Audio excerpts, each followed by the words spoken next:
Welcome to my new series of Dominion War. This will be the first episode called First Contact. This first episode is going to be talking about the first interactions with the Dominion and the Federation and the Alpha Quadrant. It'll be discussing the political ramifications of the Dominion and also the sociological effects of the Dominion and the actual war of the Dominion itself.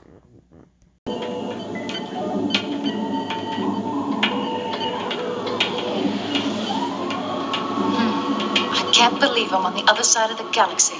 You'll get used to it. Move away from her.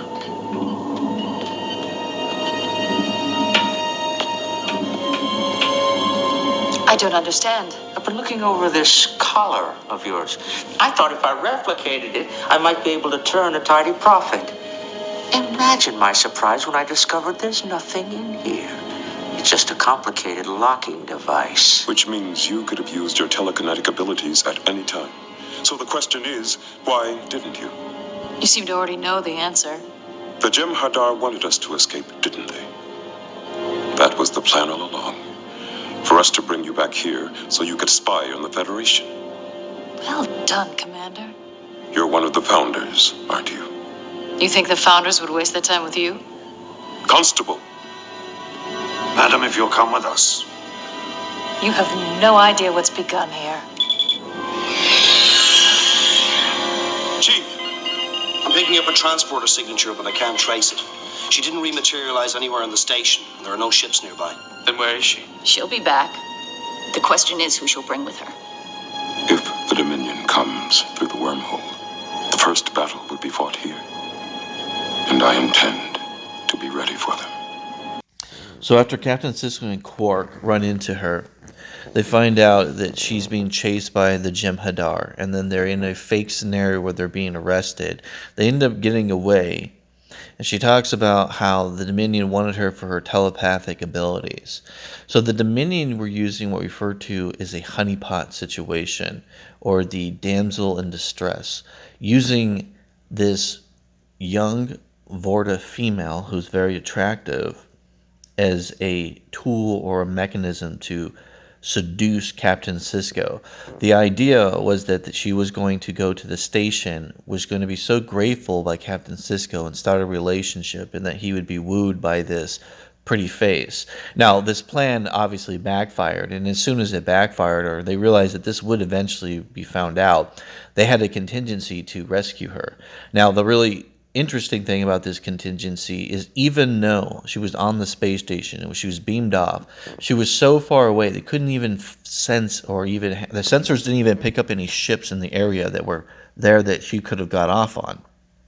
So that means that the technology of the Dominion is so advanced that they were able to pull her away with the transport technology, but was so far away that it was out of the space station sensor range.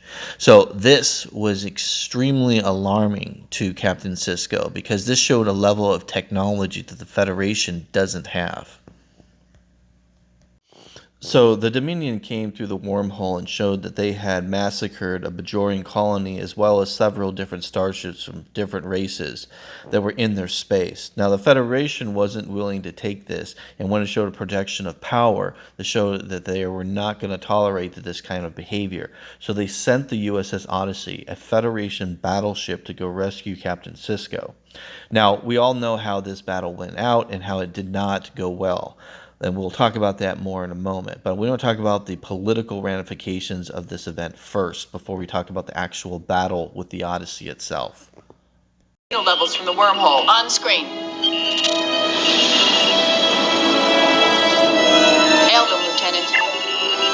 They're not answering. Shields up, go to yellow alert. Computer, intruder in ops. Activate a level 3 containment field. I'm Major Kira Nerys, first officer of the station. You'll have to excuse the containment field. But around here, it's customary to identify yourself before transporting into someone else's command center. I'm Third Talak Talan of the Jem'Hadar. I'm here to inform you that your commander has been detained for questioning by the Dominion. Detained? For how long?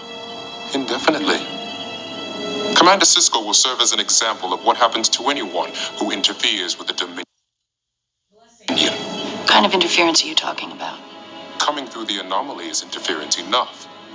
Unless you wish to continue to offend the Dominion, I suggest you stay on your side of the galaxy. You're making a mistake if you think that detaining Commander Sisko will stop us from exploring the Gamma Quadrant. We anticipated that response. Security team to ops. Here's a list of vessels we've destroyed for violating our territory.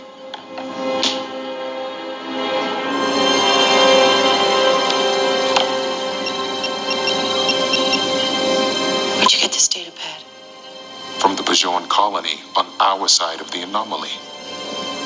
You should be proud. I hear they fought well for us, spiritual people. I hope we won't have to repeat this lesson. Chief, lock a tractor beam onto his ship. Acknowledged. Can't establish a lock, Major. They must have some kind of deflectors we haven't seen before. They've entered the wormhole. We've lost them.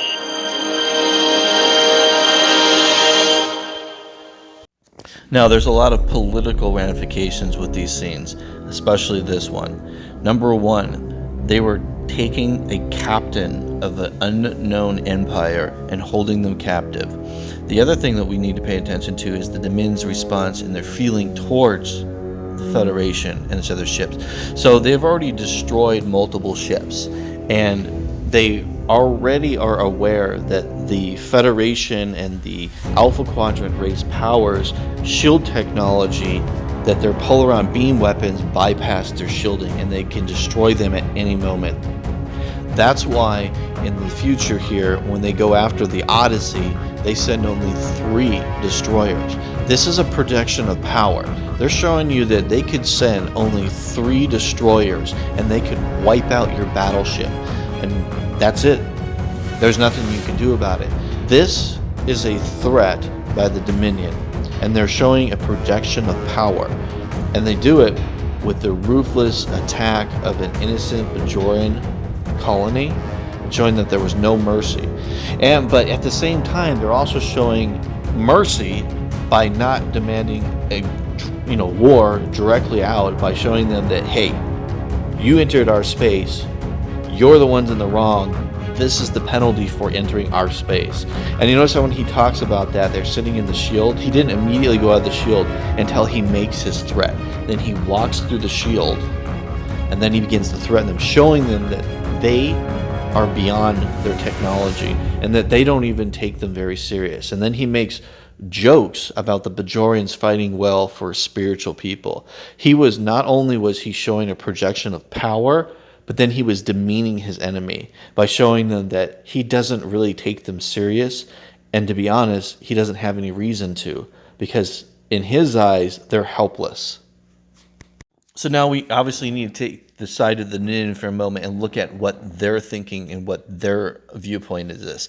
They have an unknown alien race empires that have gone from a different side of the galaxy, entered in their space, began seizing their own territory, thinking that they were justified to do so. Now, on the other hand, we do know that they are probably pretty aware that these other races, after engaging with them, didn't know what they were doing, and it didn't matter. They destroyed the ships outright anyways, and then they massacred the people that were the Bajoran colony. They were completely in the wrong, but at the same time, you're sending colonies onto someone else's territory and not expecting a violent response. That doesn't make a whole lot of sense. There is a part of me that makes you kind of wonder, was the Federation actually doing this on purpose? Because we know that sending foreigners into other territories and having them colonize or go into another country and bypassing their borders is a cultural warfare. So the Federation might have been actually trying to push some form of cultural warfare against the Dominion itself. But this is probably unlikely, because at this point, honestly, it really feels to me that the Federation was just exploring a new area and had no idea what was going on or really who the Dominion. It was more of a rumor, and they didn't really understand what they were doing. So this cultural warfare idea, though it is possible, is extremely unlikely. Now, we're going to talk a little bit about the interactions with the Dominion ships themselves and what we learned about the Dominion through these few interactions with before the Odyssey and after the Odyssey. So, what we learned about the Dominion is that the very first Dominion ships that the Odyssey came across are different than the ships that the USS Defiant would come across shortly after this.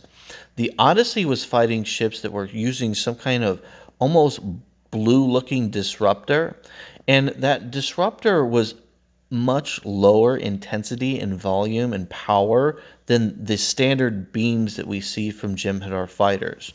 So this kind of tells you a little something. There's two things that could be happening here. Number one, they didn't want the Federation to be aware of how powerful they actually are, and they sent older ships to engage the Federation battleship because they weren't aware if their weapons were going to be very effective or not on it, and they didn't want them to project their actual power.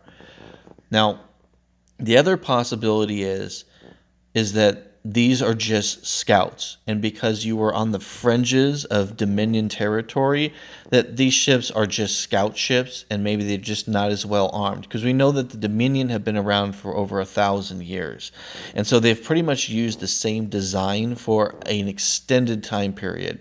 And like all other empires, you sometimes keep the same designs and just modify them as time goes and time is necessary. And if you're on the fringes of Dominion territory, that would probably be the oldest and weakest ships of the Dominion, because obviously the Dominion are going to keep their most powerful ships in their home territories.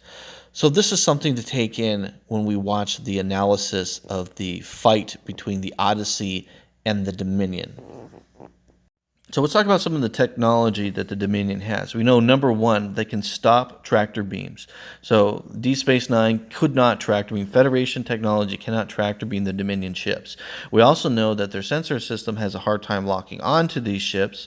We also know that this ship is using some kind of strange technology that can bypass shields. So there's so much information that we have learned about the Dominion through these first couple interactions, and that really, the Dominion are a technologically more advanced civilization than even the Federation. And so the Federation learned this, and this was quite intimidating to the Federation, because the Federation typically, that's one of its main advantages, is they are technologically more advanced than most of the other races. Yes, the Romulan Star Empire is pretty advanced and is similar in technology, but overall, the Federation is more advanced. We know the Federation is more advanced than the Klingons and any of the other races. So the Federations are used to being the top dog, and now they're number two. Runabouts, break formation, attack pattern Delta. Here they come.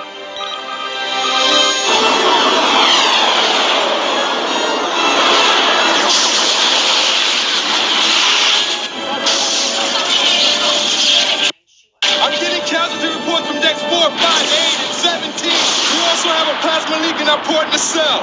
Deploy damage control teams. Aye, sir. TO to runabouts. Go ahead. They're using some kind of phased polaron beam to penetrate our shields. Have you tried altering your harmonics to compensate? We run through the entire spectrum, but none of the frequencies were effective. Dad! This has turned into some science project, Hanji. Uncle Quark! Nog, you're never going on a field trip again.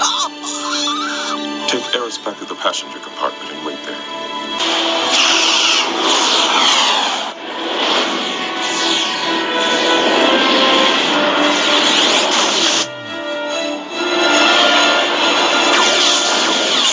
My controls are dead! We've lost our sensors. Break off, Bangkok. Initiate evasive maneuvers. Will lay down covering fire. Acknowledged. Rio Grande to Odyssey. We've got Cisco. Well done, Chief. Damage control team to level 7. Our tactical control systems are down. We've lost all power to phaser. Bridge to engineering. Get that port nacelle back online. Aye, sir. GO to runabouts. We've got what we came for. Better fall back before we... The communications array must have been hit. Kira, Dax, you heard him. Let's get out of here.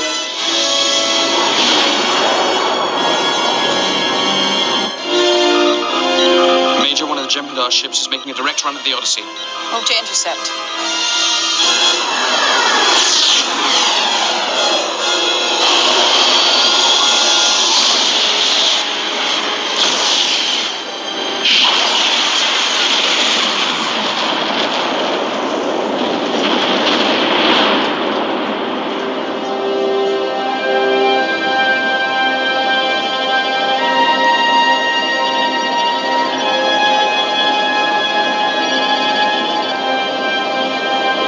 Trading. There's no need for a suicide run. They're showing us how far they're willing to go. So in my opinion, this is one of the most important scenes that we will ever see about understanding what the Dominion are, how they behave, and what the Federation learned during this. So the Dominion were willing to sacrifice one of their ships for no reason at all, just to make a point. Yes, you can send a bigger, stronger starship, but we don't care. We're willing to sacrifice ourselves just to get you. So they were showing the Federation that they have no fear of them whatsoever. Matter of fact, they were showing them that they're willing to do whatever it takes to win. This is a projection of power by the part of the Dominion, showing that they're willing to make any sacrifice necessary to protect their territory and to protect their interests. This was the most intimidating and scariest thing we had seen come from the Dominion. Now, besides the fact that their weapons were able to penetrate their shields, which was scary enough, we know that they're suicidal. So let's look at this from the Federation's perspective. You have a barbaric communistic race out here who has absolutely no fear. They're willing to do kamikaze attacks in order to make a point. The Federation was terrified at this point of the Dominion, and they had every reason to. They were so terrified by the power projection of the Dominion and what they were capable just by this few interactions. They learned that, number one, their tractor beam technology was insufficient. Their shield technology is insufficient. Their battleships were insufficient. This was a terrifying reality check for the Federation, who have always been top dog, and now realizing that this could be another massacre like the Borg. This is a race we don't understand, we don't know, and that if this escalates, we won't be able to defend ourselves. We are going to struggle against an empire like this. This is absolutely the worst scenario for the Federation. And they were right to know that Deep Space Nine is going to be the first target to be taken out, and that obviously Bajor is at risk because Bajor is going to be the operation. So if we're going to be starting a supply run, that's the closest planet, that's going to be taken over. So there was so much to be lost with this experience, and the Federation was terrified of the Dominion. To give you an understanding of how terrified the Federation really was about this scenario, they immediately reached out to the Romulan Star Empire, an empire that they don't particularly have good relations with. And the Romulan Star Empire must have been watching these fights. They must have seen this because they took the Dominion very serious. We're talking about a collusion between two empires that are hostile to one another, instantaneously started working together because they knew this projection of this new power was so overwhelming and so dangerous that they were willing to step aside and work together. The Romulan Star Empire gave them cloaking technology for the USS Defiant. This shows you how terrified the Romulans are. The Romulans do not like to get involved in other matters that they're not in control of. They like to work from the shadows, but here they are working with the Federation, and the Federation is allowing a Romulan commander, a general actually, to work and study Federation technology to integrate this weapon, which is the cloaking device, into a Federation classified black project warship, the USS Defiant. A prototype, but state-of-the-art Federation technology. So Federation was willing to give over the fact of what their technology is and what it was in order to appease the Romulan Star Empire for assistance. And the Romulan Empire was just as scared as the Dominion that they're willing to give over their technology, their cloaking technology. This shows you a level of concern that was far greater than even the Borg. So the next part is speculation, but I find it highly probable, based on what we find out later on, is that the Romulans were actually in the system for years, watching the Dominion and watching what was going on. And they probably had extensive records or sensor data about the incidents. Now, the fact that destroyers were able to bypass the shields and destroy a Federation battleship, I'm sure was very concerning, seeing as a Galaxy-class starship is equivalent to almost a Romulan warbird. So from a perspective or a defensive perspective, this is alarming, especially for the Romulan Star Empire, that the Federation themselves are helpless against this enemy, and their technology is very similar.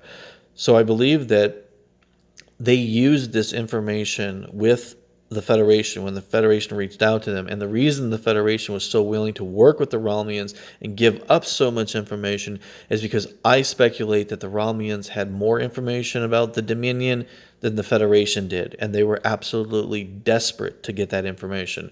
So much so that they were willing to compromise Federation secrets to get it.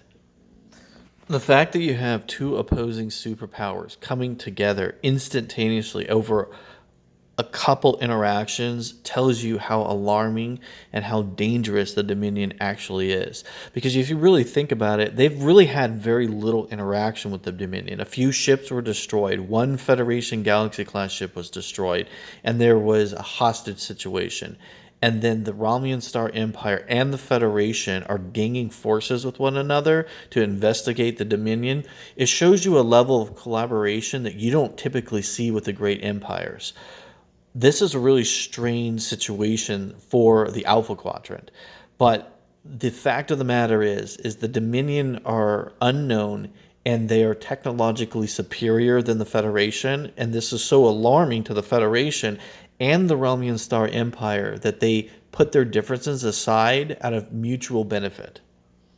So it's also important to look at this through the Dominion's perspective. So the Dominion have unknown alien races from the other side of the galaxy entering their space, taking their planets, flying around in their space without permission and unsupervised. This is a outright disrespect. Because remember, the founders are gods to the Dominion. The Dominion feel like that the Federation and these outsiders are violating the space that belongs to their gods. And this is an absolute outrage. It's like trespassing on holy land.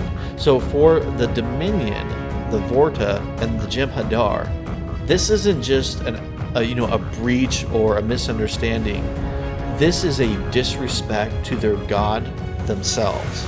So the gods themselves were disrespected by these outsiders, and this deserves punishment by death. So through the eyes of the Dominion, this is a holy and righteous battle that they're willing to fight, and they're going to fight. That's why they were willing to kill themselves to destroy that Federation ship. It's because that Federation ship was trespassing on holy land. And they were willing to do anything to protect the founders' property. Because even though these worlds may not be valuable, they don't really have any resources, it's not really anything of any real consequence, to the Jem'Hadar, they belong to their gods, and even touching them without permission is punishable by death, and you will be executed. This isn't just a war of empires, this is a war of culture. The Jem'Hadar are religious fanatics. The Federation is a secular society. The Romulan Star Empire is a republic. And what you're going to see happen is a collide of colossal empires and cultures in the worst kind of way, in the largest war that the galaxy has ever seen. Alright, Trek War fans, I thank you for taking the time to watch this video. I hope you enjoyed this. It took me a lot of time to do this. It was really interesting watching the third season of Star Trek Deep Space Nine. If you guys want to watch it with me and then watch these events take place, it'd be really cool. We kind of do it together as a team, as a colony, a group. One of the things I thought was really interesting about this there are things about the dynamics besides just the fighting, the cultural dynamics I never really paid that much attention to. But now that I'm rewatching it, even though we already know what's going to happen, I see things happening that I didn't notice, and I'm picking up on things that I didn't notice before. Like, for an example, so looking at the Vorta, and then one of the things I didn't really pay attention to watching Deep Space in the past is I didn't realize how pretty she was and how they integrated that into the behavior and how smart that actually was and how good of writing that was. And the other thing was really interesting. All the interactions that took place, if you notice and you watch her, she stares at Sisko and her son and Nog, analyzing them like a computer, which I really never paid attention before, which makes a lot of sense now because her whole job was to analyze these races that they don't understand. And you see how robotic she actually is and was, which was really interesting when you go back and see it. It was one of those things that I didn't really think about or pay attention to. And the fact that she's like a spy using her good looks to try to seduce the captain, I honestly didn't really catch on to that the first time around. And now that I'm seeing that, I'm like, I find it very interesting. And the fact that we know that the Dominion are a religious fanatic group, I also think is really interesting looking at it through their perspective because they're just the bad guy, you know. But then when you look at it in a more nuanced way, you can see that, well, there's reasons why they were so angry. And honestly, that's kind of a legitimate reason too, is, you know, going onto your territory, forming colonies in your space is like a huge slap in the it's a huge slap in the face, especially if that land is considered like holy to you and belongs to your gods. Of course they're going to be upset. Of course they're going to be mad. I mean, look at today's events that take place over Holy Land. Can you imagine having the gods themselves walking around and speaking to you? Can you imagine how fanatic they would be? It makes a lot of sense. It's a really interesting narrative that we are given here through Deep Space Nine. And I really wish that Star Trek had writing like this. We don't see good writing like this, in my opinion, anymore. It's just fantastic. Thank you for watching Trek Wars. If you like this material, please subscribe and make a comment. And with that being said, victory is life.